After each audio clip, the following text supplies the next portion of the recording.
Oh, buongiorno everybody. Glad to see you here this morning.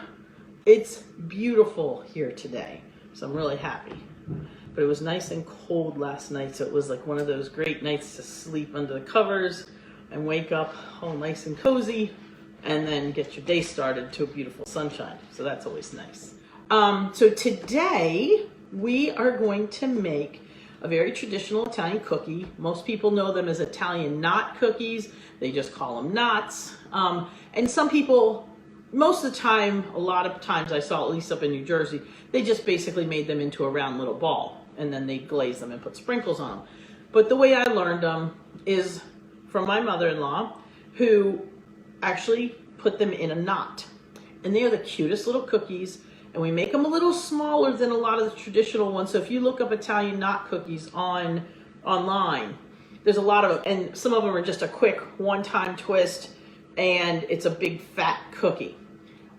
We make ours in our family a little smaller, and it's a little thinner of a knot, and it has a little, usually has a little teeny tail on the end, where we kind of brought the knot through. And we just dip those in a little glaze. But to pick those up and eat them, they're just bite-sized. Honestly, it's probably more dangerous to have them little like this because you can just keep going like popcorn, but they're really cute and they make a nice addition to a gift platter. Whether it's a whole platter of cookies, and you have some of these because we make them in different colors. I'll show you as we go. But this is something that I make now every Christmas since I first got married. This is, when you get married and you have traditions of your own, and then you have the traditions of your spouse. So you have to try to put them together and make them the traditions of your family. So my kids, we made the S cookies on Monday, and those, when we made the S cookies the other day, that's from my side of the family. My grandmother, my Sicilian grandmother, so my mother's side, used to make those for me. Oh, for the family. I say they were for me. And so my kids are used to those. That's part of our family tradition.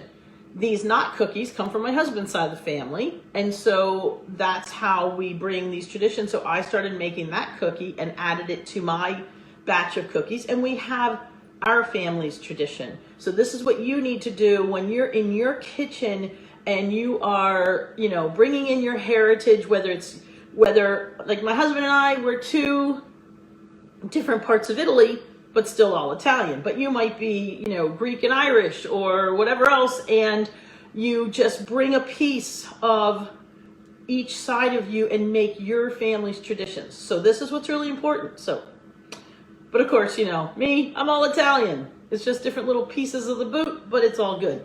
So anyway, these are the Italian knots. So we're gonna start with 2 sticks of butter, or half a pound of butter, or 16 ounces of butter. Or you could also say 226 grams of butter. There's one. So, I don't like putting a whole stick of butter. I did let this come out to room temp. Depending on how room temp it is how small I'll cut them. If it's a little thicker, or a little harder, then I'll cut them a little smaller. If they're softer, I'll cut them a little bigger. But anyway, just throw these in. It always you know what? It mixes better, but I'll tell you, it's really for the longevity of your mixer.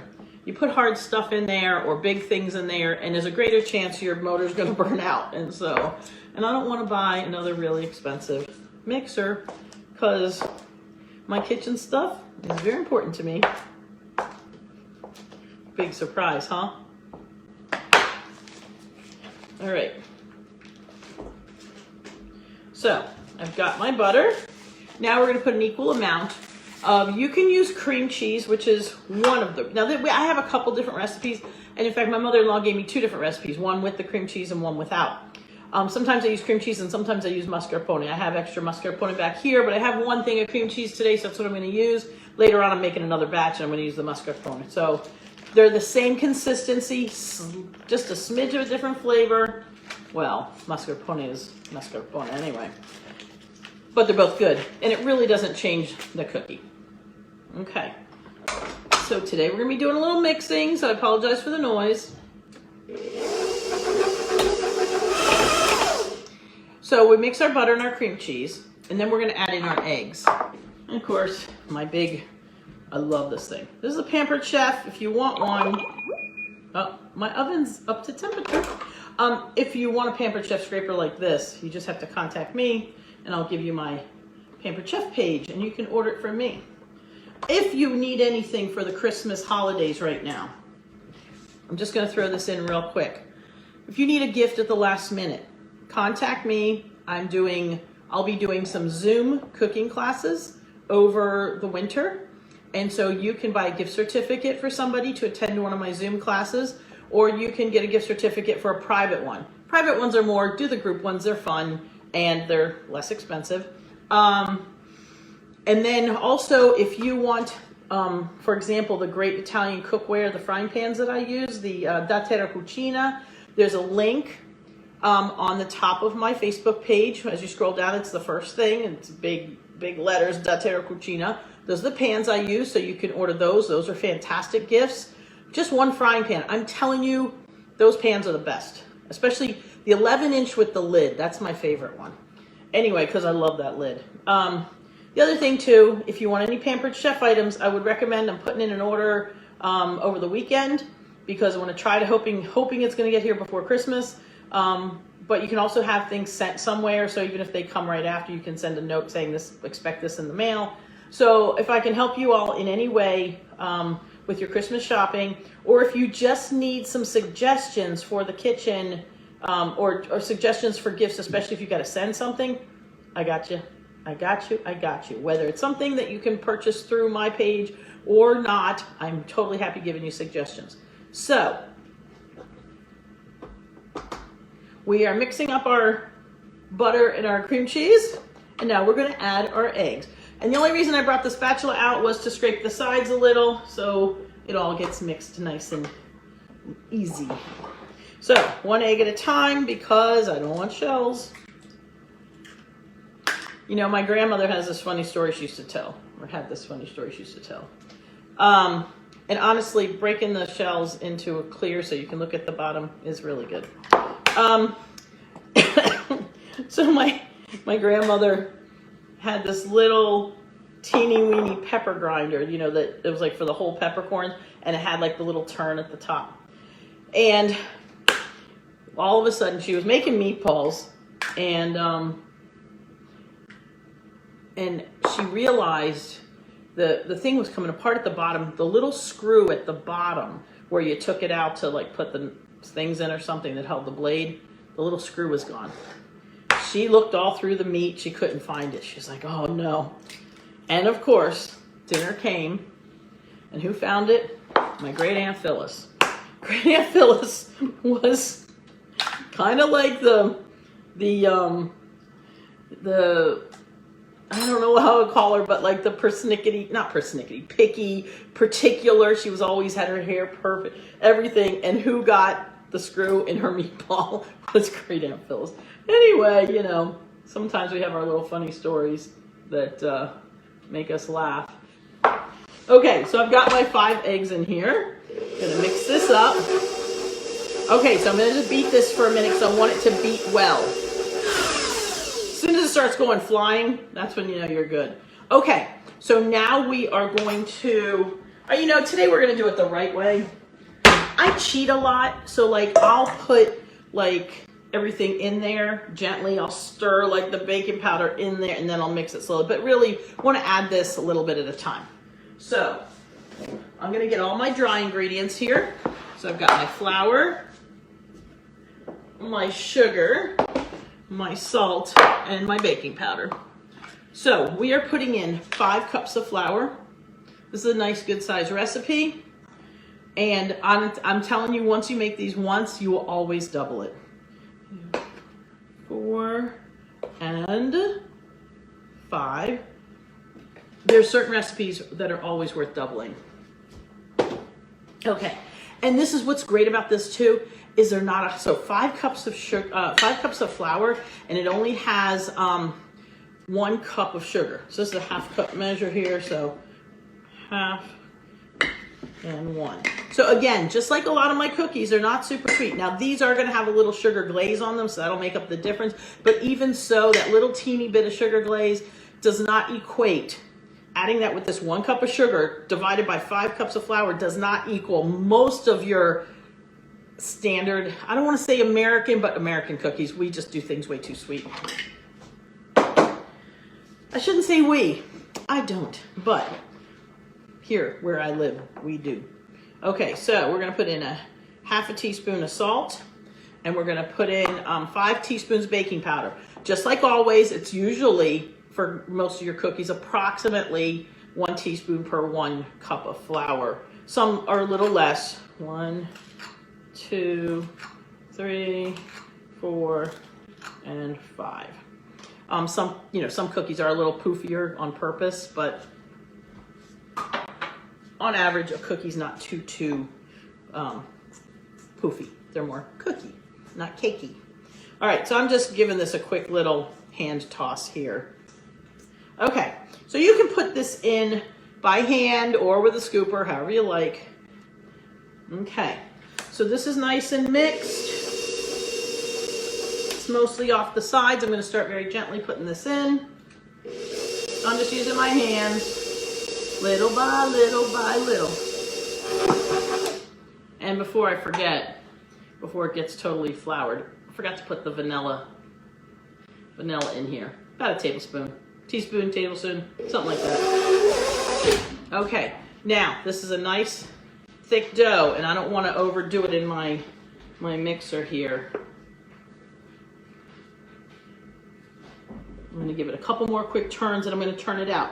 Now, oftentimes, and I think that with this dough recipe that I got, it errs on the side of sticky because you don't want this dough to be too dry.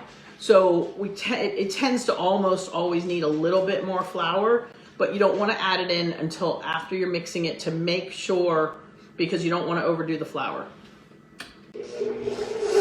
Okay, see this really, we're probably just going to need a little bit, but we're going to need some. Okay, so now what I'm going to do is turn this out onto a floured surface, just because if it's a little sticky, a little bit of flour won't hurt, or if it's not that sticky, that little bit won't, but you don't want it sticking to your board. The reason you don't want this too dry is because we're making a shape here by hand, and you really want it to be almost like the consistency of like a pasta dough or that Play-Doh that we made. You want it to be able to make a shape, and if it's too dry, it'll crumble. So getting all this off of here because we don't want to lose even 1 cookie's worth of dough. I'm going to take this all out. And honestly, the best way to do it is by hand. In the end, the hands are the best kitchen tools. See, I got most of it out. And this is so sticky that usually a spatula doesn't do it, but your fingers do. Okay. Set this over here. And I'm just going to go ahead and move this now very quickly because I don't have a production team to do it for me. Okay, now the fun part. So let's make sure, first off, that we have enough flour. We're gonna knead this really quickly. That's a little sticky. Let's use my handy dandy scraper. Get one of these for everybody for Christmas. Worth it. Okay. We want it just not sticky enough so that it doesn't stick to you when you're rolling it. Just a little more. See, it's still a little bit there. It's nice. All right, now we clean up the flour on the rest of the board. First part of your cleaning. And we turn it into a nice ball. And look at that. Okay, so we've got this beautiful ball of dough. We've got a nice little indent to it. Nice and soft. So now what we're gonna do, cut a piece off, and I'm just gonna cover this. Right now I'm just gonna cover this with my towel. because I'm going to work rather quickly. If you're going to be long, then cover it with plastic, put it in a plastic bag, wrap it up in plastic, whatever, but keep it sealed. Let's start with a smaller piece, maybe a little bit. If you need a little bit as you go along, then just add a smidge of flour. So you want to make ropes, you know, pretty thin, but not too thin. Okay, so take it about, what is that? 1, 2, about 3.5 inches. And you're going to take it and just loop it around and make a little knot. It doesn't matter if the knot actually comes through the other side, but you've got this little knot looking cute little cookie here. And I'm just going to put these on here. They do poof a little, but not so much that you have to put them real far apart. A little bit of flour. There we go. Always when you're rolling, you start in the middle and then go out to the edges. That's how you get the most even. And even if it breaks, that's okay because it's the size of one cookie. So we're going to cut that in two and then make a knot. Boom.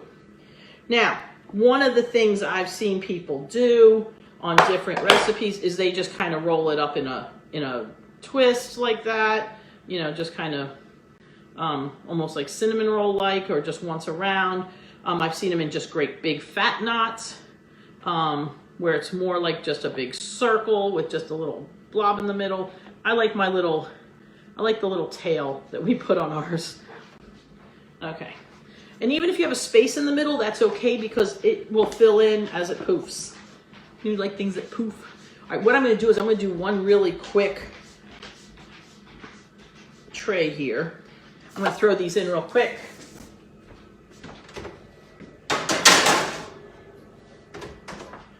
Because they only take about 8 to 10 minutes to cook.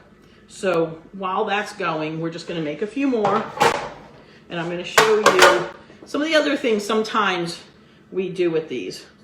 You know, it depends. I mean, if it's hard for you to make the knot, then by all, you know, if this is, you know, if you find it too tedious, honestly, do it once through and learn how to do it because they are really cute. And when you see the finished product, you're going to say, wow, that's a really cute addition. Because there's one thing about cookie platters.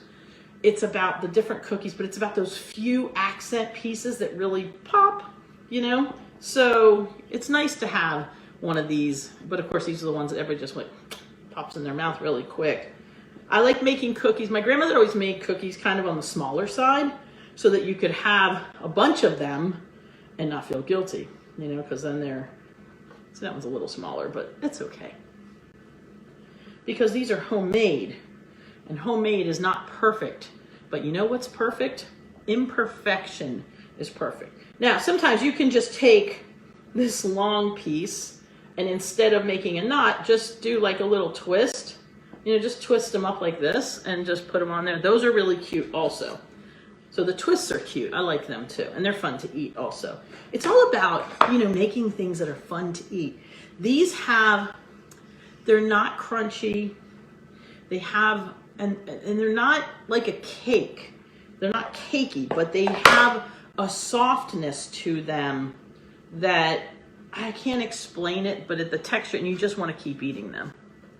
Okay, I'm gonna put this all under cover there. So I got another tray of knots. I'm gonna put them in. Oh, the other ones are poofing up already, so they'll be done in a few minutes. All right. So very quickly, what we're going to do right now is, now you can do this in no color, any 1 color, 2 color, 4 color. But hold on, I forgot the powdered sugar. So we're going to put a little bit of, honestly, I don't know how much I usually use, but I'm going to be making a lot of these. So I'm going to put about half a cup. Not quite half a cup, maybe a 1/3 cup in each one. And then we're just going to put in a teeny tiny bit of water. Okay, so before I get started though, we're going to do a couple of things. We need to color each one of these. So you can pick any colors you want. Obviously the standards, and if you're going to use your liquid colors, we know what the colors are. There's the red, which usually ends up coming out like a pink unless you really overdo it. And I don't like to overdo it. And the green, because of course this is the holiday colors. And then we'll make some blue and some yellow. Honestly, blue is my least favorite cooking color, so I'm gonna make that one the smallest one, even though it really doesn't make much of a difference. Now, sometimes I just make the red and the green at Christmas, and I make all the other colors at the rest of the time. But anyway, now we need 4 flavors. I've got vanilla, I've got brandy, I've got almond, and anise. Now, you can use any or all or none, but I do recommend using at least one. Let me get 3 different spoons. So I am gonna put a little vanilla in this. So before I put any water in, I'm putting these other liquids in first. So a little vanilla, just like 1/4 teaspoon, a couple drops. So we're gonna just start mixing these up a little. Now I'm gonna add just a little bit of water at a time, because you really don't want to overdo it. And you do want it to be kind of thick, because you want it to, all right, so that's just 3 teaspoons of water, and I think I already overdid it. Oh, nice and red. Okay, so this is when we play games. More flour, more sugar. I'll show you the consistency on the first one. Make sure you squeeze out your lumps. You can be particular if you want and sift your sugar, but it's more fun squishing the bumps out. This is a good kid job or husband job or somebody else in the house. Grandchildren, I don't have any of those, but you know. Okay. So this is actually almost right. I'm going to actually make this one, and the next one we're only going to start with 1 teaspoon of. There we go. That's more like it. Because you want this to be thick, because you want it to stick and not drip. You want it to kind of sit on the top. So see, it's like a nice thick syrup. So we're going to start with 1. So like I said, you can make these, see how nice and deep colors these are? Again, I'm not really a big fan, and I have these because I've had them for a long time, and you know, so I'm using them up. I do have bottles of organic colors. They're not quite as pungently bright as these. They're based out of, what do you call it, beets and I forget what else, berries and different things that are their base color. But you can get those. I think I got them from King Arthur Flour. They have some natural tinted colors, so that's pretty cool. Well, I have an extra cookie sheet, so once we start to ice them, I'll put them on here, and then once they dry, then I pop them off and do the next batch. You can also do this like on a lot of times what I will do with these is I'll sit at the dining room table and I lay out a cotton tablecloth, and then I put wax paper on top of it, and then I just put these on top of the wax paper. So check this out. I have my cute little teeny tiny spatula. It's my favorite. Also Pampered Chef. This was actually the very first Pampered Chef item I bought years ago, 30 years ago, was one of these mini spatulas. So this is one of my cute little knots. They're lightly browned on the bottom, just a smidge, a little golden on the bottom. The tops are still light colored. So I'm gonna take these here and put them on my, they just fall right off the sheet. Look at that, isn't that nice? Let that cool off. And so then, they're hot. Oh, first of all, they are so good just like this. But what you do then is you take the little tail of your cookie and you just dip it, the top of it, just a little bit like this. Now, you can do them plain like that, or you can sprinkle just a few sprinkles on the tippy top while they're still wet. Just like, honestly, there's like 5 on here, look. Just like a little teeny bit. Yeah, I make some, what I usually do is I make some plain frosted. And you know, sometimes I actually will make some plain white frosting and just make them white with a few sprinkles. But it's the holidays, so we want to make things more festive. So you just take these then and you dip them in your different icings. Oh, because this one's hot. There we go. What I do usually is, I don't do all this stuff at the beginning. I make all the cookies, let them cool off, then I make my frosting, and I sit at the table and I put my TV on and I just sit there and, you know, frost them. Also, a lot of times what I do is I just sit there and I do kind of sit down and relax while I'm doing my cookies. I have my big thing of dough and then I just sit and I make my knots, you know, right there, and put them on the tray.